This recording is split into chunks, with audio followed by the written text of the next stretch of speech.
कैसे हैं आप सभी? आई होप अच्छे होंगे, राइट। चलिए मैं हूँ तो चैनल पे आज से स्वागत करती हूँ और आज मैं आपके लिए लेके एक्सरसाइज 7.1 का क्वेश्चन नंबर 6 जिसका हम पार्ट 3 सॉल्व करेंगे, राइट बच्चों। तो प्लीज ध्यान समझिएगा, साथ ही लाइक शेयर करना मत भूलिएगा। ओके, आइए स्टार्ट करते हैं।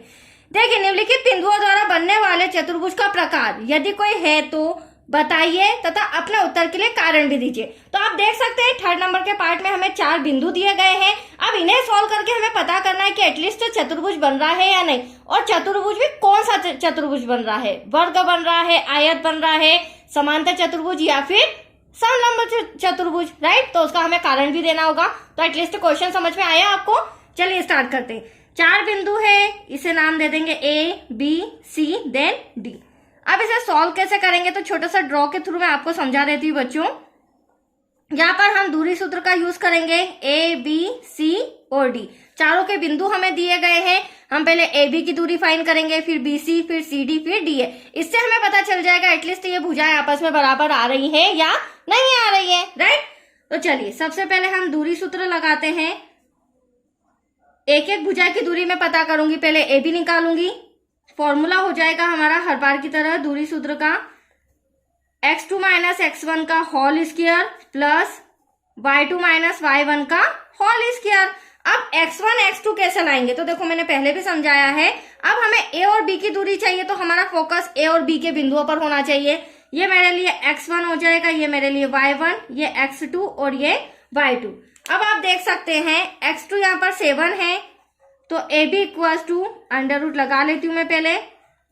x2 मेरा 7 हो जाएगा बच्चों, जिसमें से माइनस करना है x1 4 को, bracket close, whole square plus y2 मेरा 6 हो जाएगा, जिसमें से मुझे माइनस करना है 5 को। आगे स्टेप हम करेंगे। नेक्स्ट स्टेप क्या हो जाएगी, आपको स्टेप बाय स्टेप नीचे करना है। मेरे पास स्पेस की कमी इसलिए मैं यहीं पर सॉल्व कर रही हूँ। अब देखिए 7 में से 4 गया, कितना बचा हमारे पास 3 बच जाएगा यहाँ पर, होल स्क्वायर। 6 में से 5 गया, क्या बचा 1 का स्क्वायर। इसे सॉल्व करेंगे, 3 3 जा 9 प्लस 1 1 जा 1। AB इक्वल्स टू 9 और 1 कितना हो जाएगा अंडर रूट 10। तो एक भुजा तो आपके सामने AB आ चुकी, राइट। अब हम BC को सॉल्व करेंगे तो फॉर्मूला वही रहेगा हमारा दूरी सूत्र x2 माइनस x1 का whole square plus y2 minus y1 का होल स्क्वायर। अब यहाँ पर हम B और C के बिंदु ले लेते हैं। ये आपको हर बार लेना होगा। B के बिंदु है 7,6 और C के बिंदु है 4,3। x1 x2 अलग कर लेते हैं बच्चों। ये x1, ये y1, ये x2, ये y2। अब देखिए अब BC हम किस तरह से फाइंड करेंगे तो BC equals to under root में आ जाएगा। आप देख सकते हैं x2 मेरा क्या है 4 है और x1 क्या है 7, तो 4 less than 7 bracket close plus का साइन, फिर यहाँ पर 3 हो जाएगा जिसमें से हम माइनस कर देंगे 6 को, whole square bracket close. Next step, अब देखिए 7 में से 4 गया, बचा 3 बट बड़ी संख्या माइनस की है, ये भी आपको ध्यान रखना पड़ेगा। ठीक वैसे ही 6 में से 3 जाएगा, बड़ी संख्या हमारी माइनस की है। BC इक्वल टू 3 3 जा क्या हो जाएगा बच्चों 9, 3 3 जा हो जाएगा हमारा 9 प्लस का, क्योंकि माइनस से माइनस तो कैंसिल हो जाएगा, राइट। आगे BC इक्वल टू 9 और 9 कितना हो जाएगा 18। तो कहने का मतलब ये है AB हमारा अंडर रूट 10 आया है और BC हमारा अंडर रूट 18 आया है, मतलब कि ये दो भुजाएं तो अभी आपस में बराबर नहीं आई है। अब हम BC के बाद CD देख लेते हैं और उसी के बिंदु ले लेंगे, राइट। तो CD इक्वल्स टू फॉर्मूला वही हो जाएगा हमारा x2 माइनस x1 का whole square plus y2 minus y1 का होल स्क्वायर। चलिए C और D के बिंदु देख लेते हैं। ये रहा C, ये रहा D। C के बिंदु आपको दिख रहे हैं 4,3। उसी प्रकार D के बिंदु है 1,2। अब देखिए बच्चों, ये मेरा x1, ये मेरा y1, ये मेरा x2 देन ये मेरा y2। तो CD equals to under root में ब्रैकेट x2 कितना है 1 में से हमको माइनस करना है 4 को, right, bracket close square plus का साइन। उसी प्रकार ये रहा 2 में से माइनस करना है 3 को, ब्रैकेट क्लोज होल स्क्वायर। अगली स्टेप इसी के सामने सॉल्व कर रही हूं मैं। 4 में से 1 गया, माइनस का 3 बचा, 3 में से 2 गया, माइनस का 1 बचा, होल स्क्वायर। अगली स्टेप में थोड़ा सा कॉपी इस तरह कर रही हूँ बच्चों। CD इक्वल्स टू -3 का -3 में मल्टीप्लाई, 3 3 जा 9 प्लस 1 1 जा 1।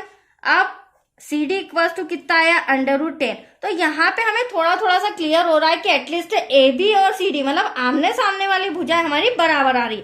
अब बीसी हो गया। अब बीसी के अकॉर्डिंग हम डीए को भी देख लेते हैं, उसे मैं यहाँ पर सॉल्व कर लेती हूँ। तो देख सकते हैं बच्चों आप डीए इक्वल टू वही फॉर्मूला हो जाएगा x2 माइनस x1 का whole square plus y2 minus y1 का होल स्क्वायर।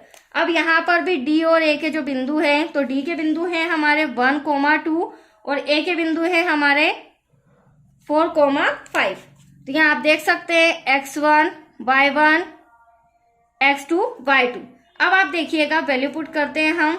x2 हमारा क्या हो जाएगा 4 में से माइनस करना है 1 को, ब्रैकेट क्लोज। ठीक वैसे ही y2 हमारा 5 है, 5 में से माइनस करना है 2 को। नेक्स्ट स्टेप माइनस करेंगे, 4 में से 1 गया बचा 3 का स्क्वायर, 5 में से 2 गया बचा 3 का स्क्वायर, और दोनों प्लस के आएंगे क्योंकि बड़ी संख्या प्लस की है। अब आगे सॉल्व करेंगे, 3 का 3 में करेंगे 3 3 जा 9, 3 का 3 में करेंगे 3 3 जा 9। अब आप देख सकते हैं बच्चों जो चौथी भुजा है हमारी वो भी √18 आ रही है। अब आप सोच रहे होंगे कि हमारा आंसर आ चुका है, लेकिन नहीं आया है। क्यों? क्योंकि देखो आयत एक तरह से मैं आपको 2 एग्जाम्पल बताती हूँ। 2 चतुर्भुज ऐसे होते हैं जिनके आमने सामने की भुजाएं आपस में बराबर होती है। एक तो होता है आयत, देखो मैं यहाँ पर एक 4 एग्जाम्पल बता देती हूँ जिससे और थोड़ा सा आपके डाउट्स क्लियर हो जाएंगे, नहीं तो आप फटाफट आंसर बता देंगे कि ये आयत है, लेकिन नहीं। एक तो होता है आयत जिसकी आमने सामने की भुजा क्या होती है बराबर होती है, राइट। दूसरा होता है समांतर चतुर्भुज, ये होता है इस तरह के शेप का। अब इसमें भी क्या होता है, ये वाली भुजा इसके बराबर होती है, ये वाली भुजा इसके बराबर होती है। अब हमें अंतर पता करना है, या तो ये आयत है या फिर समांतर चतुर्भुज है, बट वो कैसे पता करेंगे? तो उसको सॉल्व करने के लिए हमें इनके विकर्ण को सॉल्व करना होगा। यदि हमारे विकर्ण का आंसर बराबर बराबर आता है तो वो हमारे लिए आयत होगा, मतलब कि ये आयत। और यदि हमारे विकर्ण का आंसर असमान आता है तो वो हमारे लिए क्या हो जाएगा समांतर चतुर्भुज। क्योंकि आप देख सकते हैं यहाँ पर समांतर चतुर्भुज का एक विकर्ण बड़ा है और एक विकर्ण छोटा है। तो यहाँ पर आंसर अगर अपोजिट आ रहा है तो समांतर चतुर्भुज, और बराबर विकर्ण का आंसर आ रहा है तो ये हमारे लिए फाइनली आयत होगा। अब इसे फाइंड करने के लिए हमें क्या करना होगा, ये रहा ए बी सी और डी। तो पहले हम ए सी को फाइंड करेंगे जो इसके लिए भी यूज होगा, फिर बी डी को फाइंड करेंगे जो इस विकर्ण के लिए भी यूज होगा। तो चलिए ए सी ले लेते हैं हम। ए सी इक्वल्स टू फॉर्मूला वही रहेगा बच्चों हमारा x2 माइनस x1 का whole square plus y2 minus y1 का होल स्क्वायर। अब यहाँ पर ए और सी के बिंदु ले लेते हैं। तो ए के बिंदु तो आपको नजर आ रहे हैं 4,5 और सी के बिंदु सम के अंदर हमें दिए गए 4,3। तो यहाँ पर क्या हो जाएगा x1 y1 x2 y2।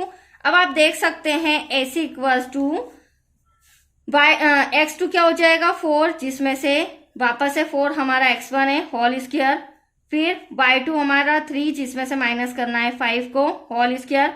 Next step में क्या हो जाएगा 4 में से 4 गया 0 का स्क्वायर प्लस 5 में से 3 गया -2 का स्क्वायर। तो AC इक्वल्स टू क्या हो जाएगा 0 का 0 में मल्टीप्लाई करेंगे 0, -2 का -2 में करेंगे तो प्लस का 4। नेक्स्ट स्टेप में क्या हो जाएगा 4 को 0 में प्लस करेंगे तो √4। अब 4 का स्क्वायर रूट क्या होता है बच्चों, वो होता है 2। तो एक विकर्ण तो हमारा AC 2 आ रहा है, अगर दूसरा विकर्ण भी हमारा 2 आएगा तो हमारा आयत हो जाएगा। तो चलिए उसे भी सॉल्व कर लेते हैं। उसके लिए हमें लेना पड़ेगा B और D। तो यहाँ हो जाएगा हमारा x2 माइनस x1 का whole square plus y2 minus y1 का होल स्क्वायर। तो ये रहा हमारा B और ये रहा हमारा D। B के बिंदु हमारे पास है 7,6 और D के बिंदु हमारे पास है 1,2। चलिए फटाफट इसे सॉल्व करके देखते हैं, राइट। चलिए अब क्या हो जाएगा, डायरेक्टली मैं सॉल्व कर लेती हूं। ये मेरा x2 है, 1 में से माइनस करना है 7 को प्लस 2 में से माइनस करना है 6 को। नेक्स्ट स्टेप में BD इक्वल्स टू 7 में से 1 गया बच्चा हमारे पास 6, बट वो भी माइनस का। तो क्या आप देख सकते हैं बड़ी संख्या काय की बच्चों, माइनस की है। ठीक वैसे ही 6 में से 2 गया बचा 4, बड़ी संख्या माइनस की है। नेक्स्ट स्टेप में क्या हो जाएगा 6 6 36 हो जाएगा, वो भी प्लस का। और 4 4 जा 16 हो जाएगा, राइट। अब BD इक्वल्स टू, इन दोनों को प्लस करेंगे तो एटलीस्ट क्या आया 52, 6 6 12, 3 1 4 और 1 कैरी 5, राइट। अब 52 आ रहा है तो आप देख सकते हैं एक का आंसर तो 2 है और दूसरे का 52। इसे मैं और सॉल्व कर देती हूँ तो आपके लिए और इजी हो जाएगा। एलसीएम ले लेते हैं हम, क्योंकि इसका स्क्वायर रूट तो होता नहीं है। 2 2 जा 4, 2 6 जा 12, 2 1 जा 2, 2 3 जा 6, देन बचा 13 1 जा 13। तो आप देख सकते हैं जो BD है इक्वल्स टू, यहाँ से पेयर बना तो एक 2 बाहर, अंडर रूट में क्या आया 13। तो यहाँ पर जो हमारे विकर्ण है बच्चों असमान आ रहे हैं, असमान आ रहे हैं, इसका मतलब ये हमारा कौन सा चतुर्भुज होगा, समांतर चतुर्भुज है, ना कि आयत। तो आपको क्लियर हो गया। अब यहाँ पे हमें इंस्ट्रक्शन में लिखना होगा चूंकि करके क्या लिखेंगे, AB अपॉन में CD बराबर है और BC अपॉन में DA बराबर है। तो हम कह सकते हैं, और साथ में जो इनके विकर्ण है वो असमान है, तो यहाँ पे थोड़ा सा लिखना पड़ेगा। इसीलिए जब ये आमने सामने वाली भुजाएं आपस में बराबर है, इसीलिए ABCD एक समांतर चतुर्भुज है, क्योंकि इनकी आमने सामने की भुजाएं बराबर है, क्योंकि आमने सामने की भुजा